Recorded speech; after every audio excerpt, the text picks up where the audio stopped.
Hello, my darlings. So, I thought I didn't have any ideas for a video this week and I wasn't going to do one. And then last night I was patching these jeans, and these need patching too.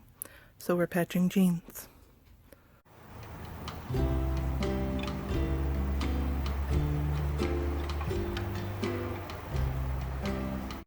So, first off, oh look, these have been patched before. Look at that. Because the first thing to go on my Googly Wooglies jeans is a belt loop. Always the same belt loop that gets like snagged on door handles or something. Because here it is on this one too.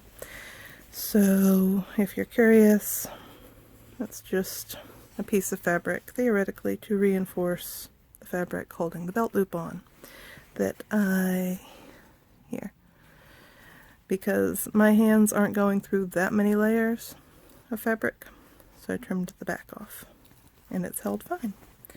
And then this one I didn't trim the flappy off. I opened it and sewed it over a longer area, and both of those are very old. And then next up, sorry about the chaos, apparently the next thing to go is next to the pocket. On both sides, actually. You only noticed the one side. So, on this pair, let's see, this pocket, got a piece of denim months and months ago, when it was still summer, sewn to the inside of it, and it stabilized it, like I said, for months and months. Now, if you have a sewing machine that can handle this, like multiple layers of denim, then you would carefully cut off the pocket and then patch the fabric under it, and then ask your sewing machine to sew the pocket back on. You could probably do that with patience with your hands too, but this works fine. And this is the one I did last night. So we have denim, we have quilting cotton, we have a piece of old sheet, and all of the patches are considerably bigger than the hole they're managing, right? Here's the gappy bit that was broken, and then this is actually sewn inside the pocket and around the pocket, and then just randomly up high. And see? Looks quite nice. Let's move on to another one. What is it, my darling? Okay, I'm back. So we've got random scrap of bed sheet that doesn't really need to be rectangular, but apparently that's how I'm rolling.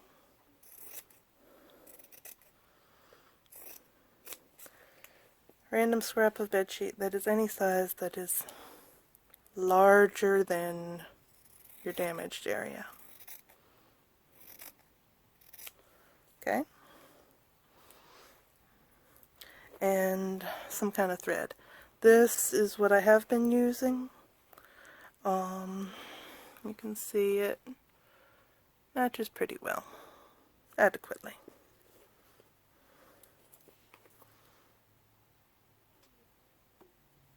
So far as other options go, oh, actually this one's done in white.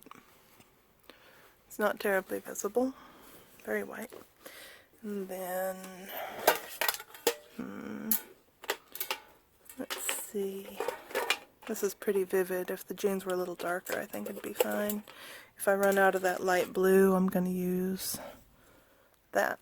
See, that would work fine. But part of the good thing about patching jeans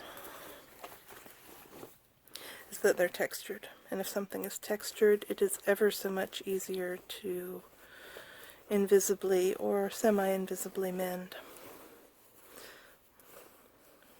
What do you think? Think there's a good spot? Yep.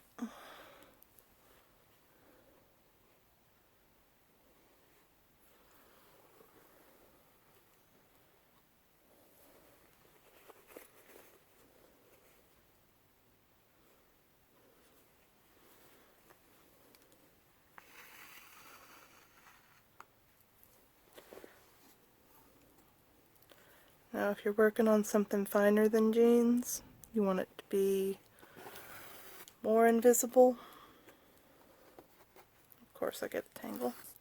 Come on. Harumph. Officially my thread is too long. Okay, if you're working on something finer than jeans or you want it to be especially invisible, then you take tiny little back stitches.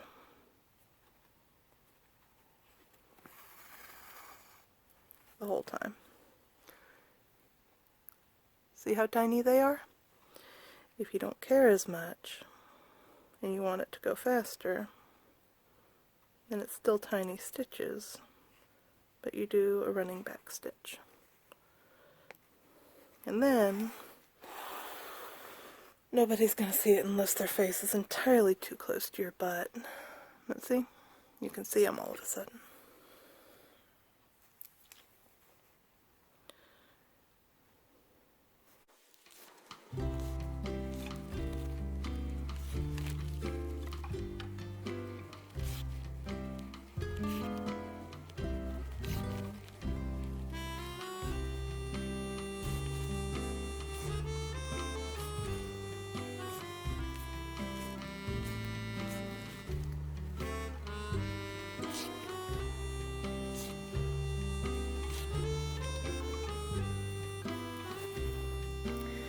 It occurs to me now that if you do love your sewing machine, you could use the sewing machine to do everything outside the pocket and reinforce it that way.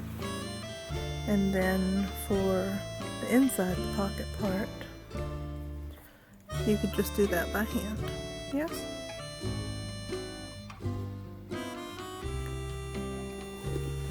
Because you kind of have to, have something. Making sure you don't sew your pocket closed. Don't do that. That would be sad. Also, this is not sashiko. Sashiko has rules and a rich history, and it's a wonderful thing. And the very first link in the description will be to an Instagram account that talks all about those rules and histories and wonderful aspects of it. That you should definitely learn about and definitely use. But this is not that. This is just patching. And it's definitely not Boro. Boro has also has a history, and it's important to respect that.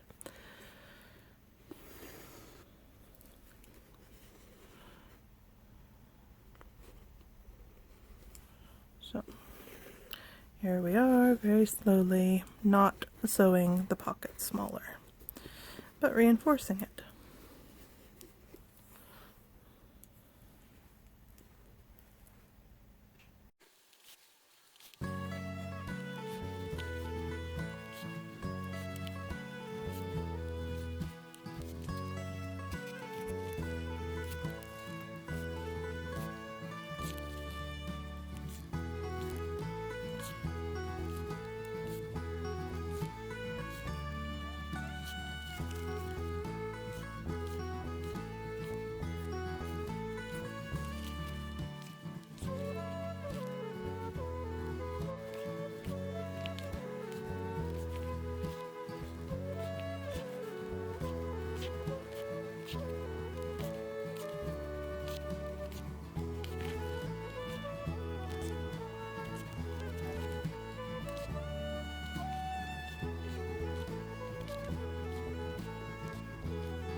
So, I believe you have the idea by now, yeah?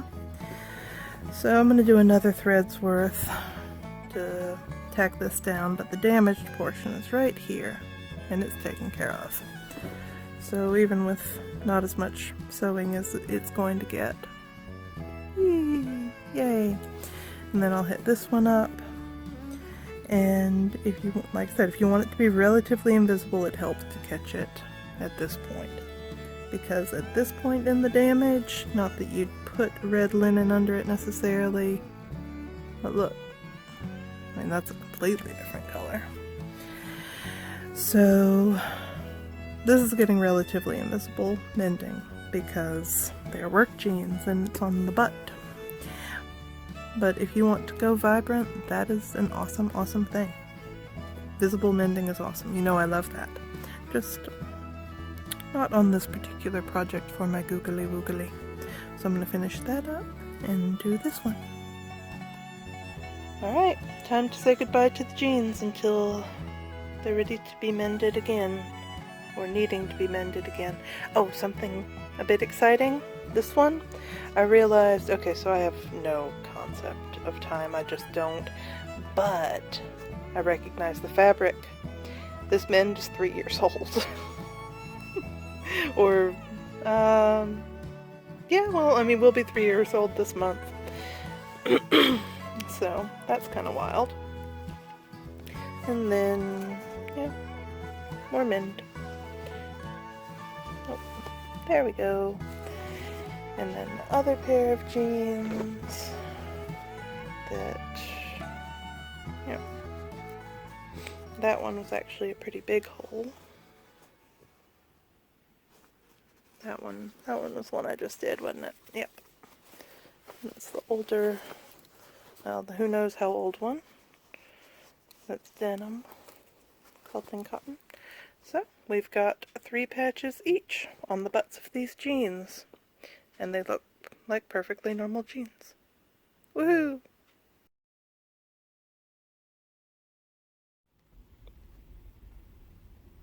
Opal. Opal, that is not helping. Is not helping. They don't need more holes in them. Opal. Opal. Why are you murdering the jeans?